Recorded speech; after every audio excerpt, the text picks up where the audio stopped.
insane.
With the commish, Nate.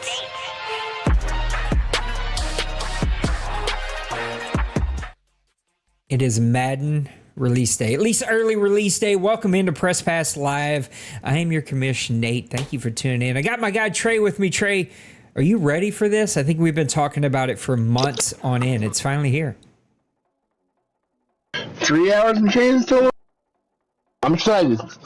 I am ready. It's way overdue, beyond ready. Like, let's get going. Here's what we're going to do. We're going to do a quick OMFL Media Days with me. I guess I'll answer all of my questions first, and then I'll turn it over to you for questions, and then we're just going to talk a little Madden 24 before we let everybody get out of here. I'm going to kind of lay out what the stream idea is over the next few days, but it should be a ton of fun. You ready to jump into it? Oh, I'm excited. Let's go. I want to hear your answers, my friend. Yeah. So talking about my Saints, first thing is one of my most excited about Madden 24. What's up, Hurt?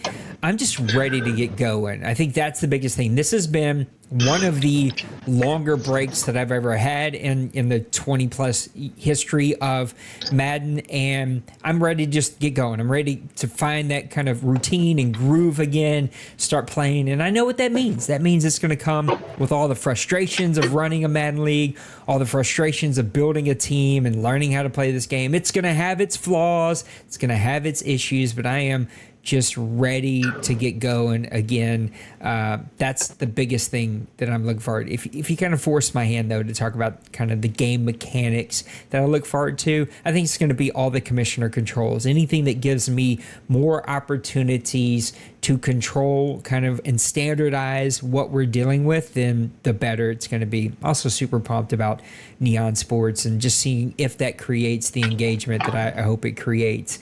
Looking at my team about what are my true expectations, I actually am not 100% sure. The strength of the real life Saints, I don't think it's going to translate to the strength of what the Madden Saints are going to be like.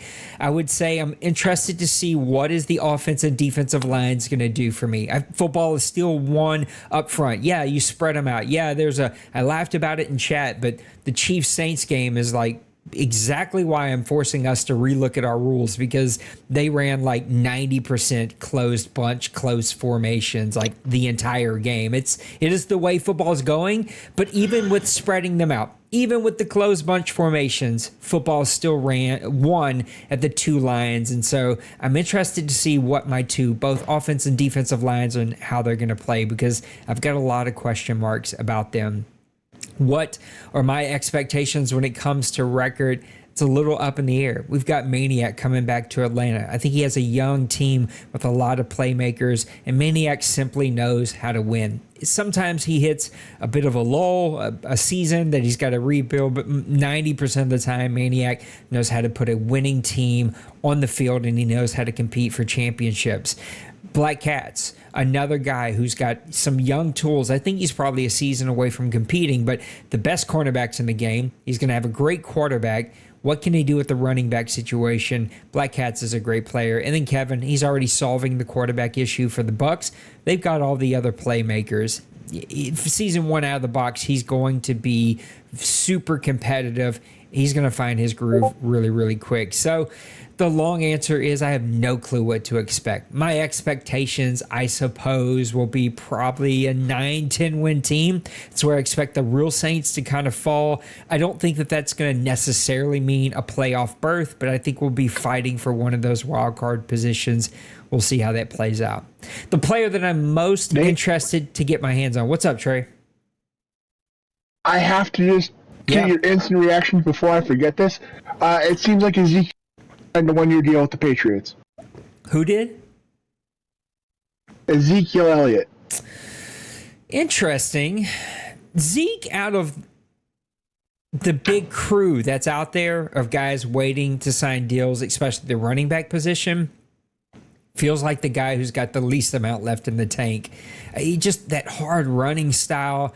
The guy's just a big, he had speed. So I don't mean that he wasn't fast, but he's more of a bruiser. Like he just would lay the wood and bring it. I feel like his body was really beat up. I'm interested to see how well he does or doesn't play over there in New England.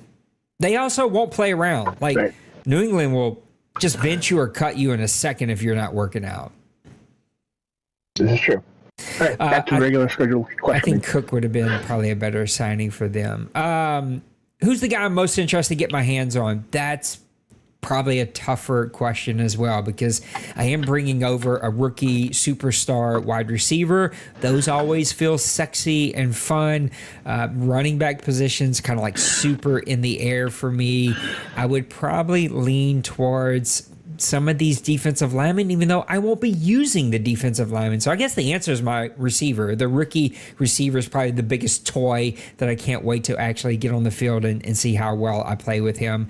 And then finally, what's my priority move? It's kind of hard to answer the own questions that you asked everybody else. So Trey will have better questions here in a second. What's my priority move? It's got to be figuring out what to do with Mike Thomas. Like, how does Mike fit on this team? Where does he fit on this team? Kind of a longer term move is going to be running back position. It's going to be safety position. Like, what am I doing at those two positions? Those are going to be some big question marks for me long term. But the immediate right outside of the box is like, where does Mike Thomas fit on this team? Do I start him? He got hurt really bad on the ratings this year. Do I find a spot for him? I just don't know where he does or doesn't fit, especially he's a 1-year rental, and I think his contract is up. I just don't know what to do with him. So that's going to be the biggest question. All right, handing it off to you, Trey. What do you got for me? First things first, Maniac! Oh, Mr. Maniac's in here. What's up, buddy? What up, guys? How you doing? I figured you were going to be outside sweating your tail off. I was. It's too hot, though, so called it quits for the day. And seen you were on, so I thought, you know what, I'm going to pop in and see what these guys are talking about, because my Madden says it's 3 hours and 14 minutes away, so... It is almost here. It bothers me, y'all, that this angle that I have makes this microphone look slightly tilted, and it's driving me insane because it's not tilted. This is literally straight on, but on the camera it looks tilted. Anyway, go, Trey. What you got for me? And then Maniac, I'll take your questions as well. I was going to say, Maniac, go first. You know, he hasn't really been around. Oh, look at that. Trey being a gentleman. So are we asking questions about your team, right? Yeah. Okay. All right. So, yeah, like I said, I just got in, so I wanted to make sure what we were doing. So, what's your plan for your team starting off? And what is your very first thing that you're going to do with your team coming into Madden 24? Figure out the wide receiver position. You know, we were talking about that just a little bit, but I think figuring out exactly who are going to be the starters, where are they going to fit, kind of what's the dynamic about who's going to get to play and who's not. I think I've got some young guys that have more speed, and ultimately the skill positions, as much as we tweak Madden and mess with it, especially in the OMFL, speed is still going to be king. It is in the NFL. Speed is king, and so how do I manage that, especially at the wide receiver position? All right. Well, this is kind of like a spread out question here, but with being in the NFC North, the NFC South, what do you feel like your chances are of winning the division? Say if we play 5 seasons, what do you think the Saints are coming out as division leaders out of those 5 seasons? Ooh, it's going to depend what I do in the draft and what I do with my moves. I feel like last Madden, I was able to solve the quarterback position pretty quickly. I'm going to be out there hunting for a quarterback. You know, there's already talks, right? I've already told Truth I'm coming talking. We interviewed the Indianapolis Colts and Bronco man, found out that he's going to have a spare quarterback. So I'm going to be having conversations with guys with spare quarterbacks, so to speak. I also don't like to give up first-round draft picks. That is capital that you never know where it's going to fall. You know, you trade away a first-round draft pick thinking, oh, I'm going to be in the 20s. It won't hurt that bad. And then you have 1 or 2 injuries. Your season totally tanks. And now you just gave away a top 5 pick, a top 10 pick. That hurts. I don't care if it is for a franchise quarterback. That sets a franchise back, even in Madden, because we have so few seasons to kind of build your roster. So it depends on how I can build this roster. I'd say 1 for sure. I think I can get me 1 for sure. It's going to depend what I do after season 1, in season 1. That will determine what happens with me the rest of the cycle. So a bit tougher of a question to answer. Yeah, I knew that would be, and that's a good answer to that. My last question, and I'll let Trey take over. But who is your number 1 right in the OMFL? It could be within your division. It could be somebody that you play quite a bit through the last few Maddens and playoffs. But who is your number 1 right? You broke up twice. Did you say rival? Yes. Oh, that's a good question. You're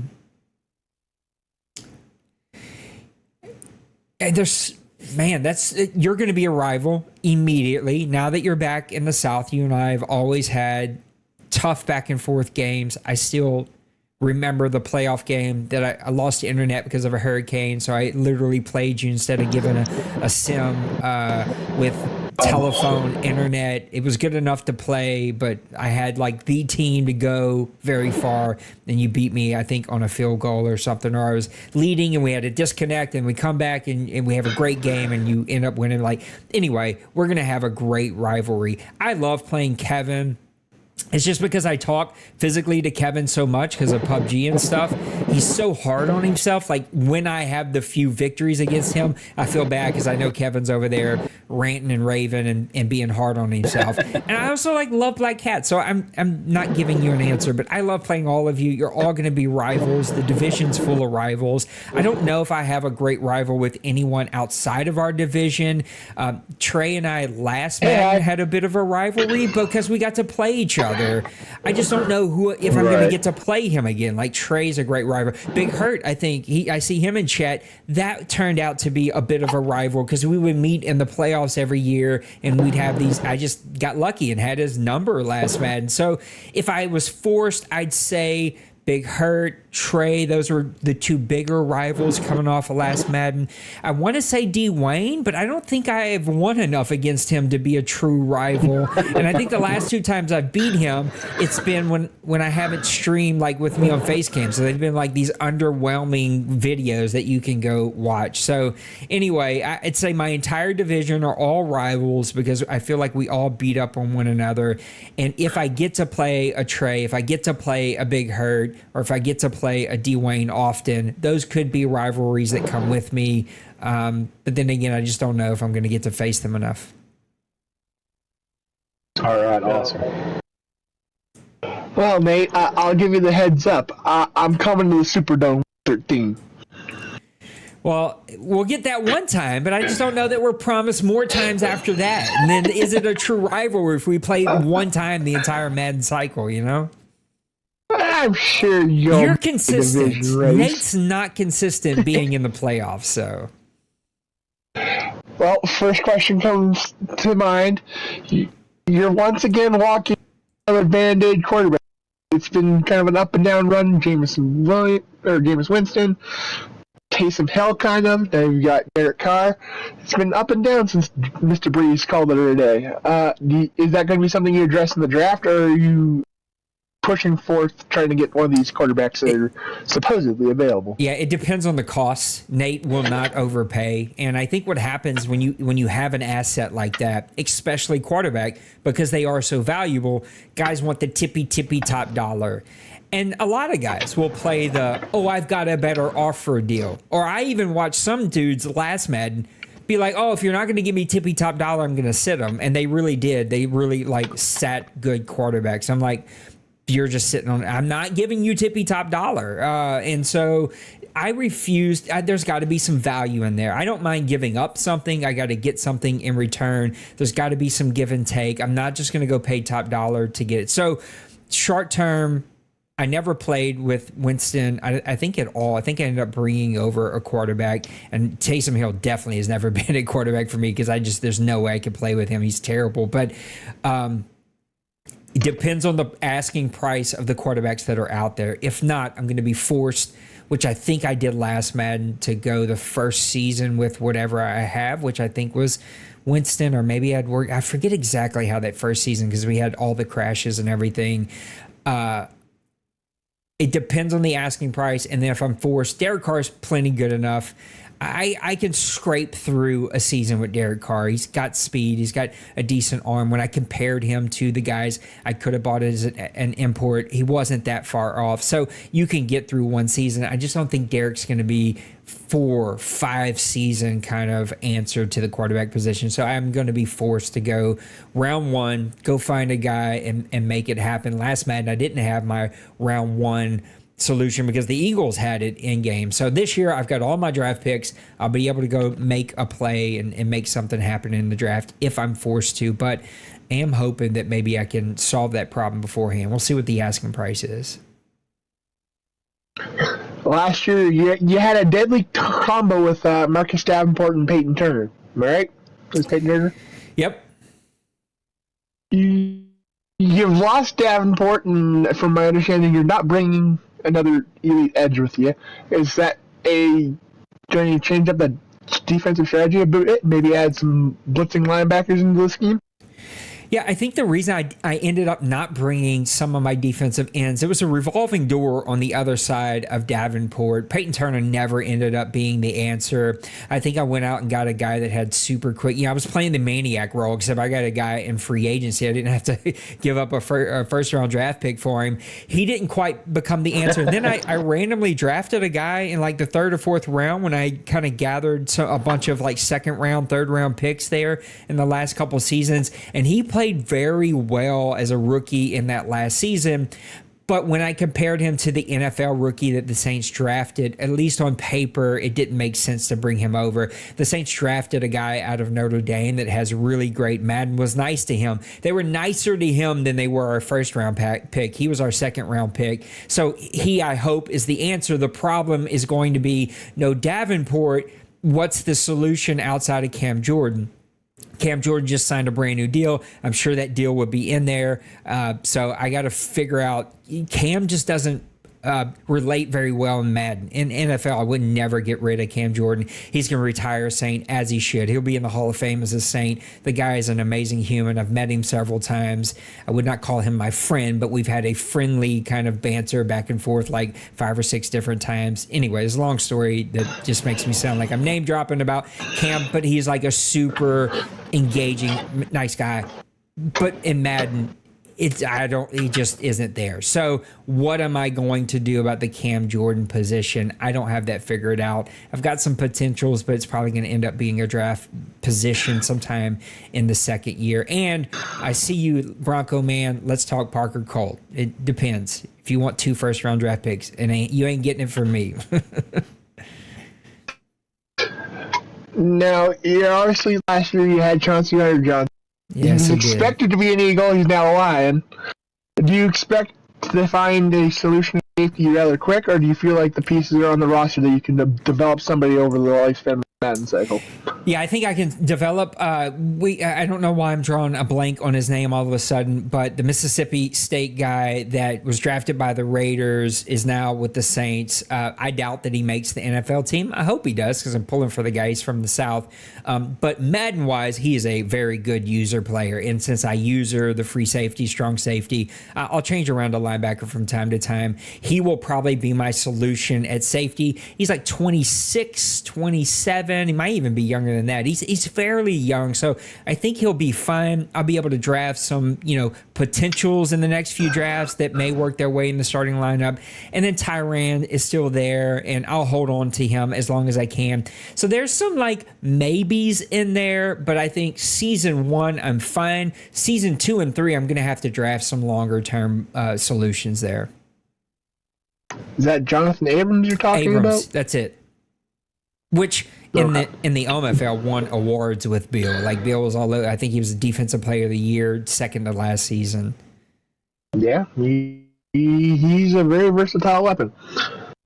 Speaking of versatile weapons, you've got an old, decrepit returning veteran coming back to the Saints organization in Jimmy Graham. Is he one and done, or does he even make season 106? Yeah, I don't think he even makes it to season 106. We have to see if he even gets put in the game, put on the roster in that time. I don't know, like the way we use our rosters, we try to do preseason rosters so that guys have their own decisions to make, and it's not just up to NFL teams. Because again, we understand the athleticism relates better to Madden than it does NFL, and so I just like to give guys the most opportunity to make all of their decisions with the 75-man roster. So does he even make it? What do they do with him? I doubt it, though. I've got Johnson there. I've got Foster Moreau there. Like, I've got Taysom Hill. Contract-wise, he's stuck there. So I've got a lot of viable options. Tight end is something I hope to use a bit more this Madden, but never going to be the number one option for me. It's always going to be receiver. So, with two guys already, I don't have a ton of need. Jimmy's a great story, but this is Madden, and I'm not here for stories. Last but not least, you've got Marshawn Lattimore to be the key corner core.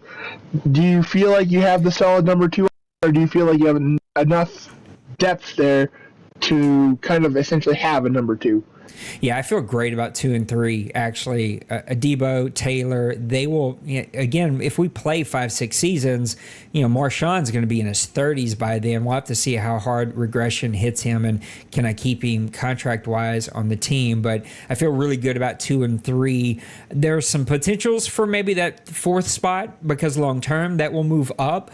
Probably going to have to be something that, I take a flyer in the 4th and 5th round as we move through the first 2 drafts, and then maybe becomes a larger priority depending on how regression hits. But I'm hoping Marshawn has 1 locked down. Hopefully Taylor can move into the 2nd because just athleticism-wise, again, thinking Madden, not NFL, he fits better in that number 2 role. And then can Adebo move into the 3? But I will also say, you guys throughout media days have made me rethink how I view the position. And so I'm going to be looking at height. I'm going to be looking at strength. I'm going to be looking at that press coverage probably a bit more than I have in the past. And Adebo, I think, may be slightly better there than Taylor will be, but Taylor's going to be crazy faster. So we'll just have to see. Speaking of height, I just had a question come to me that I remembered off that little video EA teased with us. If the 6'9" wide receiver draft class, are you drafting him? Say that again? If the 6'9" wide receiver bill generates in a draft class, are you drafting him?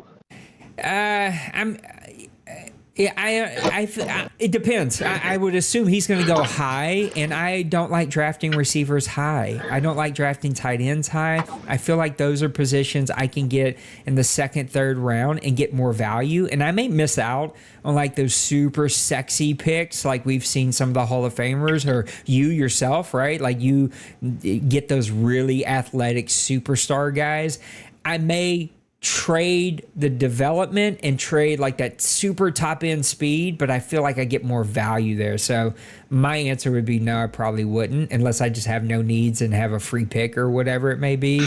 I just find more value in the 2nd and 3rd round for those like super skilled position. My 1st round pick's got to be like a guy that I can just put out there, never have to think about again. So I'm thinking, cornerback. I'm thinking offensive line, defensive line, quarterback. Like those are the guys I'm thinking about with those first round picks. All right.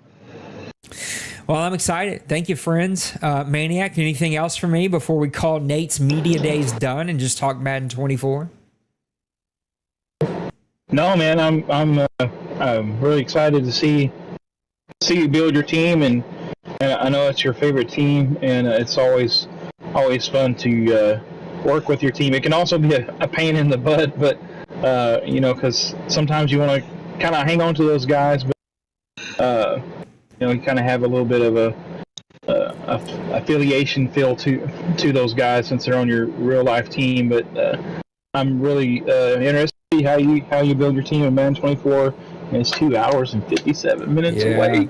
I always have apprehension because I love the team building aspect, but the last 4 or 5 Maddens, it feels like no one wants to trade with me. I worked a few deals last Madden, but it feels like I don't have enough sexy Madden assets that make guys want to work deals with me. So I'll start conversations, and people either want to rake my eyeballs out and take like my top 3 out of 5 players, or my next 8 years worth of first round draft picks, or they're just like, oh yeah, you don't have anything I'm interested in. I'm always like super let down. I got to figure out how to work those trades the way Trey and D-Money and all these other folks do. So, we'll see how it goes. Let's talk Madden 24 and get everybody out. Say it again, Trey. You gotta give talent to get. You have to give talent to get talent. Yeah, and I feel like I'm always willing to do there, but there has to be value in it for me, right? Like we both got to get something out of this. We got to find where you're happy and I'm happy. It can't all just be one way, and that I feel like the top dogs here either wear you down. Like I have seen that happen so many times. I feel like the top traders here wear you down. They just keep coming at you, and they have this unique way of devaluing your offers, of making you feel like, oh, they're right. My players do suck. I should give away more here. Nate doesn't like to do that. I like let's just find some middle ground value here. So, guys, I hate to do this. This is super not cool. And I don't want anyone to stress or worry. My wife is going to the ER, so Nate is getting off of here. I love you. I will see you guys later. Yep.